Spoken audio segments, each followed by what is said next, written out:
Donc cette séquence concerne l'algorithme Sardinas et Patterson. C'est un algorithme qui date de 1953, qui va permettre de montrer qu'un langage est un code. Si je prends un langage L qui est de la forme suivante 0, 1, 1, 0, 0, 1, 1, 0, 1, 0, 1, 1, et qu'on se pose la question, est-ce que c'est un code? C'est-à-dire, est-ce que pour tout mot engendré par ces 4 mots-là, est-ce qu'il existe une manière unique de les décoder? Alors par exemple ici, si on commence un mot par 0, 1, il peut aussi être commencé par 0, 1, 1. Ensuite là, est-ce que je peux commencer quelque chose? Je peux mettre 1, 1, 0, 1, un deuxième mot, et là 0, 1. Donc là en fait, j'ai 2 manières de décoder ce mot 0, 1, 1, 1, 0, 1. L'une par 0, 1 suivi de 1, 1, 0, 1, l'autre par 0, 1, 1, 1 suivi de 0, 1. Donc L n'est pas un code. Et on va appeler ce langage L0 parce qu'on s'en servira par la suite. Alors un autre exemple, par exemple si on prend le langage L1 suivant, alors on va commencer encore par 0, 1, mais cette fois-ci on va prendre 1, 0, 1, 1, 1, 0, 1, 1, 1, 0 et 0, 1, 0. Et on se pose la même question, est-ce que ce langage est un code? Donc il faut trouver 2 décompositions pour le mot. Alors par exemple, si ça commence par 0, 1, la seule possibilité, c'est que ce soit 0, 1, 0, 0. Et ici, on s'aperçoit qu'on est coincé parce qu'on n'a aucun mot qui commence par 0, 0. Donc pour ça, en tout cas, on est sûr que ce ne sera pas cette décomposition-là. Alors on prend le deuxième élément, 0, 1, 1, 0, 1. Est-ce qu'il y a un autre mot qu'on peut commencer par 1, 0, 1? Là encore, c'est pas possible. Ensuite, 1, 1, 0. Là encore, rien n'est possible. Ensuite 1, 1, 1, 0, là encore rien de possible. Et pour le dernier, on se remet dans le cas de 0, 1.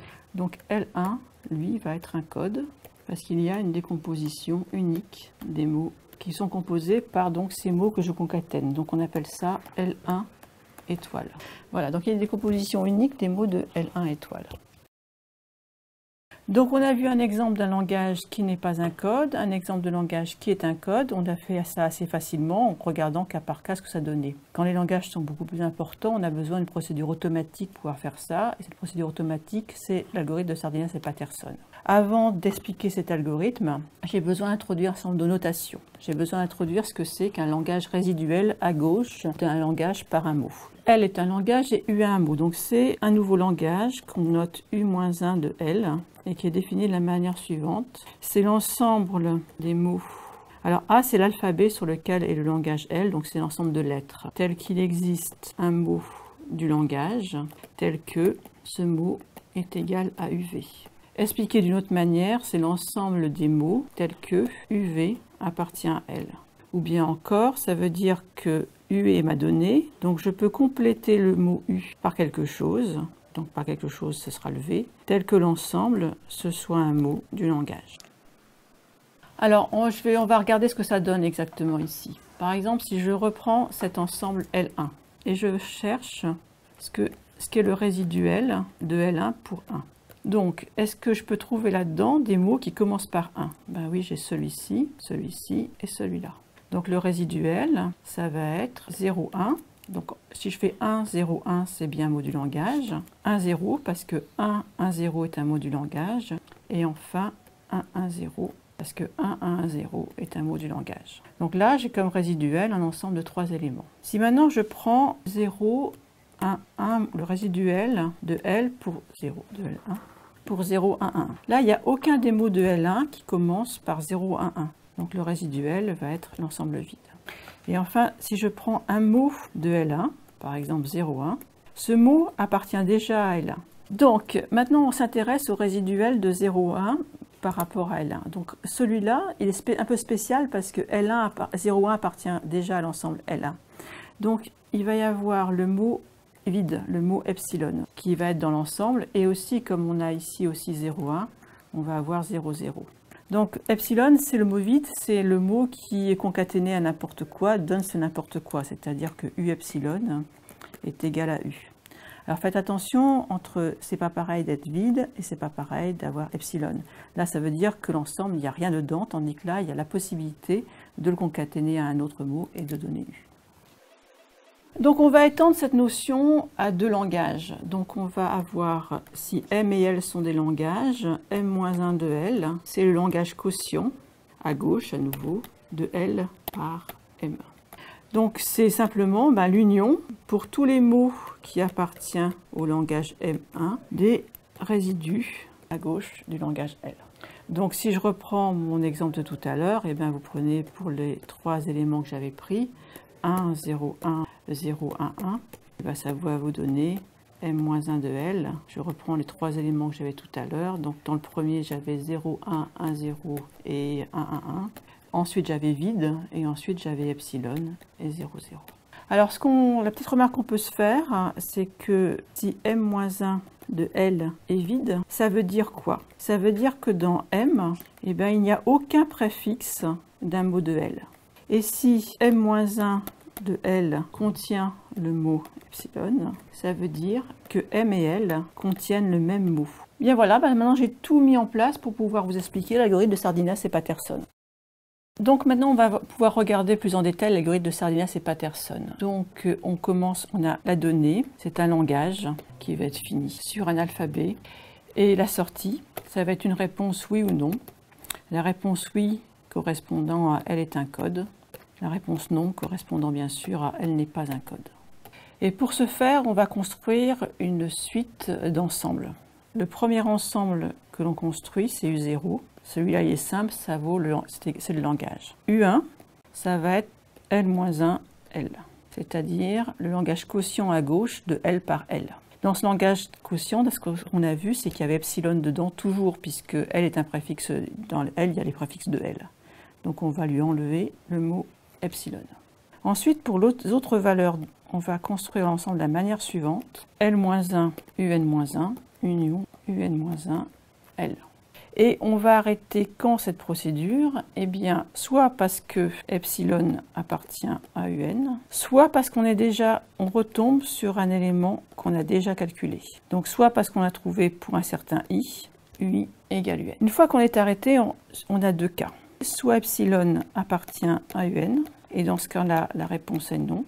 Le langage n'est pas un code. Soit epsilon n'appartient pas à UN, et dans ce cas-là, c'est oui. Le langage est un code. Alors, ça paraît un peu miraculeux, mais on va voir pourquoi. Alors, avant de voir sur 2 exemples comment fonctionne cet algorithme, on va d'abord se convaincre que cet algorithme s'arrête bien. Alors, la propriété qu'on a en fait, c'est que chacun des UI est un ensemble de mots, tel que chaque mot, c'est un suffixe d'un mot de L. On fait souvent par récurrence. Pour U0, c'est directement le langage, donc c'est bien chaque mot et son propre suffixe. Maintenant, on suppose que c'est vrai pour UI, et puis on va regarder si c'est vrai pour UI plus 1. Donc je regarde pour UI plus 1. UI plus 1, c'est comment? C'est L-1, UN-1, I-1, pardon, I.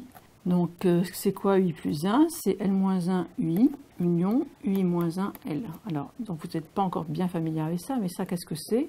C'est un mot qui appartient à UI, auquel on enlève un mot de L. Donc cette partie-là, c'est un suffixe de UI. Comme UI par récurrence était un suffixe de L, donc cette partie-là, c'est bien un suffixe de L. Alors maintenant, je vais m'intéresser à l'autre partie. Qu'est-ce que c'est U-1L? U-1L, c'est un mot commencé par UI, et donc c'est cette partie-là. Donc ça, c'est un mot de L, donc c'est bien un suffixe de L. Donc, que je sois dans cette partie-là ou dans celle-ci, c'est des suffixes de L, donc dans l'union, c'est aussi un suffixe de L. Donc maintenant, j'ai montré que l'ensemble des UI est des sous-ensembles qui contiennent des suffixes de mots de L. Comme L est fini, le nombre d'ensembles des suffixes de L est aussi fini. Dans ce cas-là, quand je ne peux pas avoir une suite infinie de suffixes de L. Donc à un moment, je vais avoir UI qui est égal à UJ. Et une fois que UI est égal à UJ, UI plus 1 va être égal à J plus 1, et ainsi de suite. Donc on va forcément ça va être cyclique. Mais donc tout ce qu'on cherche à montrer, c'est qu'à un moment, on retombe sur cette condition, c'est-à-dire qu'on va trouver 2 éléments qui sont égaux. Donc l'algorithme termine. Alors maintenant qu'on est persuadé que l'algorithme termine, on va essayer de comprendre pourquoi il fonctionne. Alors on va reprendre notre exemple avec L0. U0, c'est L0. Donc c'est-à-dire que c'est notre ensemble. On regarde le premier élément de la suite, U1. C'est donc L0 moins 1L, L0. Donc c'est un mot de L0 auquel on a enlevé un mot de L0. Alors, qu'est-ce qu'il y a dans cet ensemble-là? Eh bien, on va voir, il n'y a comme mot que 1, 1. Puisque là, on va faire 0, 1 et 0, 1, 1. Et c'est les seuls mots qui vérifient cette propriété-là. Pour tous les autres mots, on s'aperçoit qu'il n'y en a aucun qui est préfixe de l'autre, c'est ce qu'on a vu tout à l'heure. Donc, on cherche les éléments qui appartiennent à cet ensemble-là. Donc, les éléments qui appartiennent à cet ensemble-là, il faut que je trouve un mot de L0 et un autre mot de L0 tel que l'un est préfixe de l'autre. Et donc, mon ensemble U1, ça va être cet ensemble-là. Donc, eh ben, quand je prends deux mots identiques, je vais bien sûr trouver epsilon dedans. Et puis, par quoi je peux commencer? Ben, il y a 0, 1, puis 0, 1, 1, 0.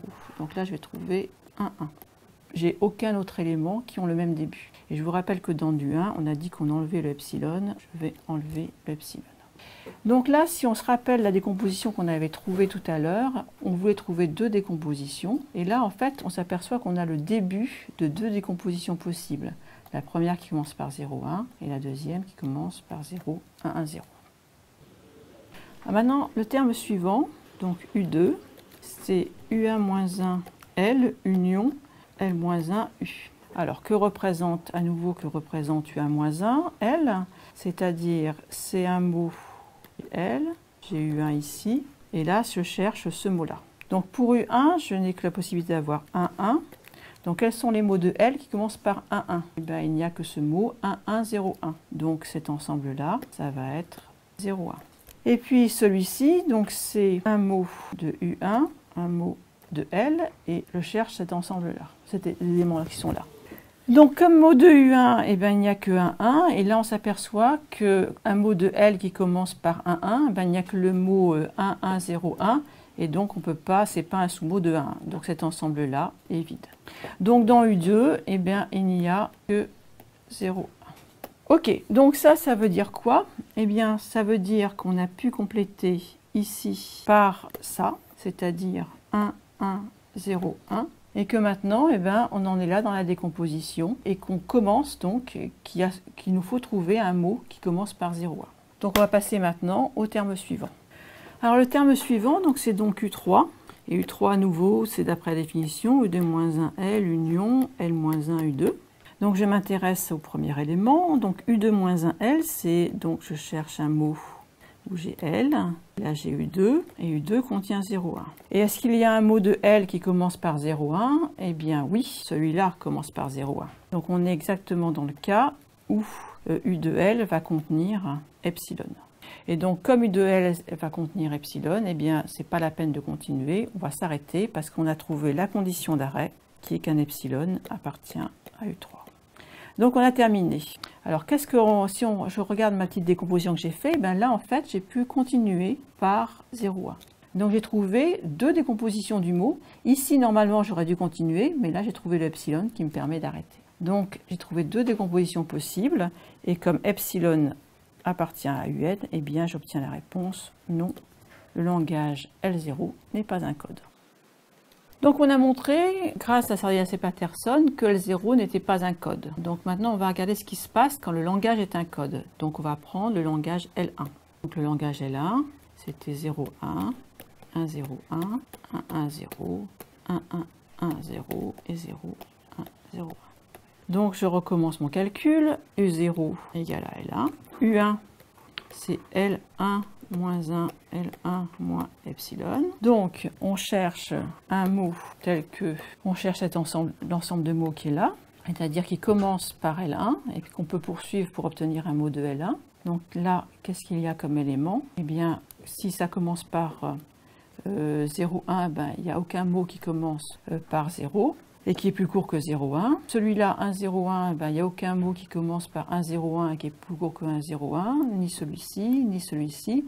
Et enfin, pour celui-là, eh bien, on peut mettre 0, 1 et 0, 1, 1, 0. Donc, on va trouver 0, 0 dans L1-1, L1 par epsilon.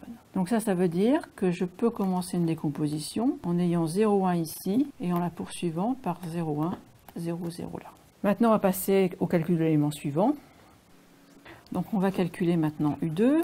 Donc U2 c'est U1 moins 1 L1 union L1 moins 1 U. 1. Donc on regarde cet élément là. Donc à nouveau L1, U1, et comme U1, il n'y a pas le choix, c'est 0, 0. Donc, est-ce qu'il y a un élément qui commence, de L1 qui commence par 0, 0? Ben non, il n'y en a aucun, donc cet ensemble-là est vide. Maintenant, on va s'intéresser à ça, U1, et ici L1. Est-ce qu'il y a un élément de U1? Non, il n'y en a pas, c'est vide. Donc, on arrête et on passe à U3. Donc, c'est U2 moins 1 L1 union L1 moins 1 U2. Et ça, eh bien, comme cet ensemble-là est vide et cet ensemble-là est vide, eh bien, le tout est vide. Et donc, on a trouvé deux éléments qui étaient identiques. Donc, on s'arrête pour cette condition-là. Et donc, comme epsilon n'appartient pas à U3, eh bien, on trouve que le mot est un code. Donc, on a trouvé que U3 est égal à U2, mais que epsilon n'appartient pas, donc ce n'est pas un code. Et là, si je regarde sur le mot que j'ai trouvé, eh bien, les deux seules possibilités que j'avais, c'est de commencer par 0,1, parce que je ne pouvais pas commencer par deux autres mots. Et là, j'ai aucune manière ici de mettre un mot de L1 pour que ce soit un code. Donc, sur deux exemples, on vient de montrer comment fonctionne l'algorithme de Sardinas et Patterson. Bien sûr, ce n'est pas une preuve. Pour faire une preuve formelle, il faudra un peu plus d'efforts. Et par contre, on a montré que cet algorithme termine.